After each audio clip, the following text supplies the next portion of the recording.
Tuhan, kita kembali masuk dalam renungan kita. Mari kita siapkan hati kita. Kita memuji Tuhan, kita katakan, ku jadikan hati ini. Ku jadikan hati ini untuk kediaman-Mu. Ku serahkan hidup ini untuk-Mu, Allahku.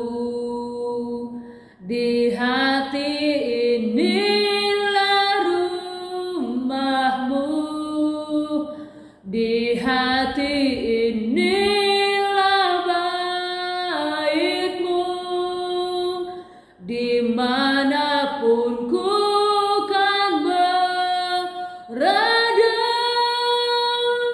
senantiasa Kau pun ada. Dimanapun ku kan berada, senantiasa Kau pun ada. Amin. Dimana kita berada, kiranya Tuhan senantiasa menyertai kita. Mari kita membuka Alkitab kita, 1 Samuel pasal 22 ayat 1 sampai ayatnya yang ke-23. Demikianlah firman Tuhan. Lalu Daud pergi dari sana dan melarikan diri ke gua Adulam. Ketika saudara-saudaranya dan seluruh keluarganya mendengar hal itu, pergilah mereka ke sana mendapatkan dia. Berhimpunlah juga kepadanya setiap orang yang dalam kesukaran, setiap orang yang dikejar-kejar tukang piutang, setiap orang yang sakit hati, maka ia menjadi pemimpin mereka. Bersama-sama dengan dia ada kira-kira 400 orang. Dari sana Daud pergi ke Mispa di Moab dan berkata kepada raja negeri Moab, izinkanlah ayahku dan ibuku tinggal padamu sampai aku tahu apa yang dilakukan Allah kepadaku. Lalu diantarkannya lah mereka kepada raja negeri Moab, dan mereka tinggal bersama dia selama Daud ada di kubu gunung.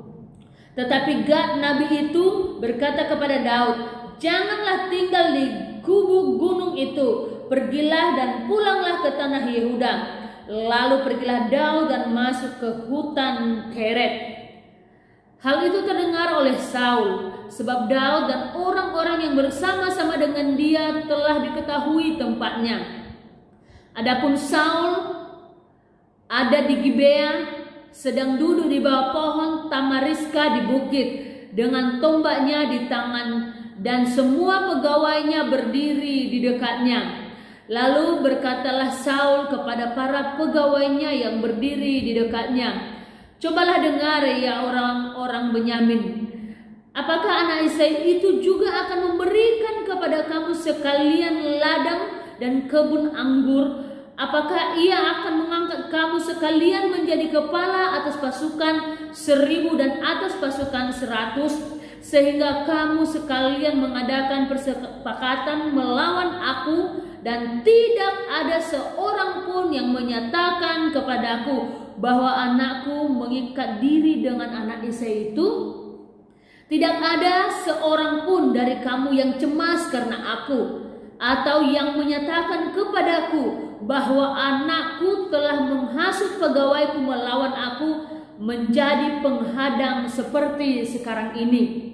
Lalu menjawablah Doeg orang Edom itu yang berdiri dekat para pegawai Saul, katanya, telah kulihat bahwa anak Isai itu datang ke Nob kepada Ahimelek bin Ahitub.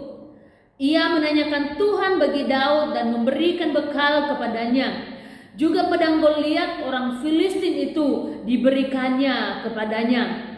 Lalu raja menyuruh memanggil Ahimelek bin Ahitub, imam itu, bersama-sama dengan seluruh keluarganya, para imam yang di Nob. Dan datanglah sekaliannya menghadap raja.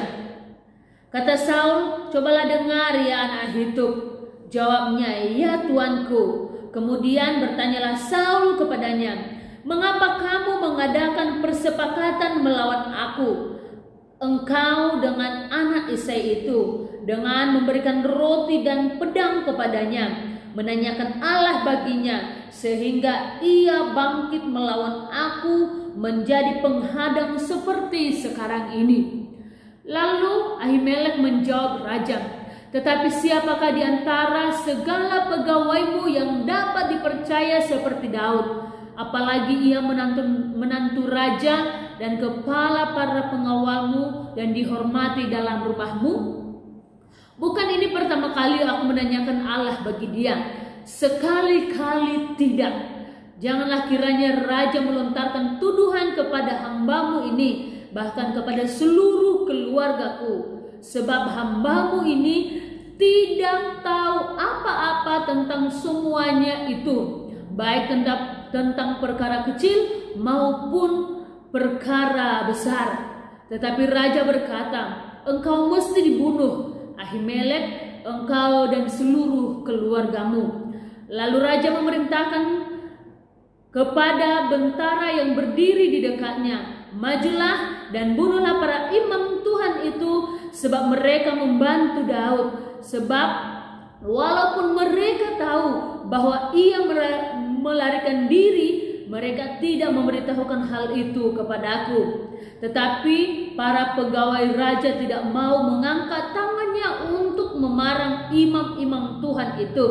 Lalu berkatalah raja kepada Doeg, "Majulah engkau dan paranglah para imam itu." Maka majulah Doeg orang Edom itu, lalu memarang para imam itu.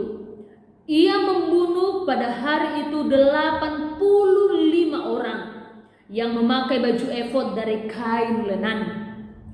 Juga penduduk Nob, kota imam itu, dibunuh raja dengan mata pedang, laki-laki maupun perempuan, kanak-kanak maupun anak yang menyusu, ular lembu, keledai dan domba dibunuhnya dengan mata pedang. Tetapi seorang anak Ahimelek bin Ahitub, namanya Abyatar, luput. Ia melarikan diri menjadi pengikut Daud. Ketika Abyatar memberitahukan kepada Daud bahwa Saul telah membunuh para imam Tuhan, berkatalah Daud kepada Abyatar, "Memang pada hari itu juga ketika Doeg orang Edom itu ada di sana, aku telah tahu bahwa pasti ia akan memberitahukannya kepada Saul. Akulah sebab utama daripada kematian seluruh keluargamu. Tinggallah padaku, janganlah takut, sebab siapa yang ingin mencabut nyawamu, ia juga ingin mencabut nyawaku. Di dekatku engkau aman." Puji nama Tuhan. Bapak Ibu yang terkasih dalam nama Tuhan, kita sudah membaca ayat firman Tuhan dari pasal 22 1 Samuel ayat 1 sampai dengan ayatnya yang ke-23.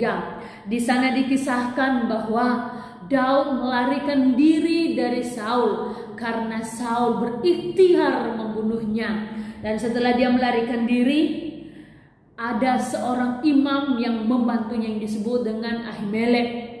Dan saat itu, dari perbuatan yang baik Ahimelek ini, dia bersama dengan keluarganya dimusnahkan oleh Saul.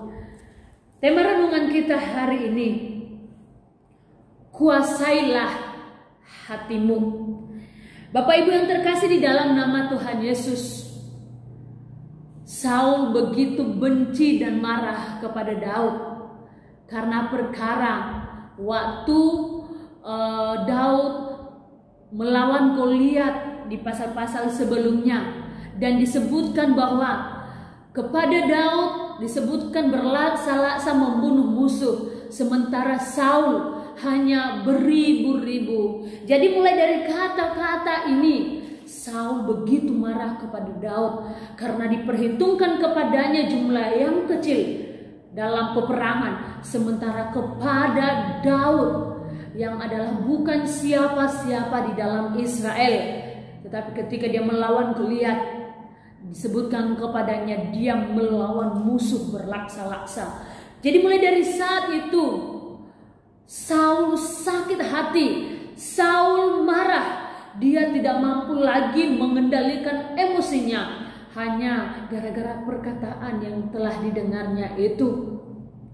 Bapak Ibu yang terkasih di dalam nama Tuhan Yesus, sebab itu saya ambil tema kepada kita hari ini. Kuasai hatimu.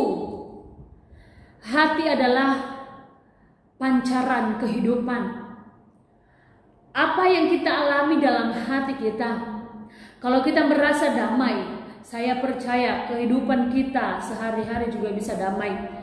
Tetapi sebaliknya, ketika kehidupan atau hati kita merasa kacau dan hancur, saya percaya kehidupan kita sehari-hari juga akan terpancar apa yang terjadi di dalam hati kita. Sama dengan Saul. Ketika di dalam hatinya telah tertanam kebencian, akhirnya ia mulai berpikir bagaimana membunuh Daud.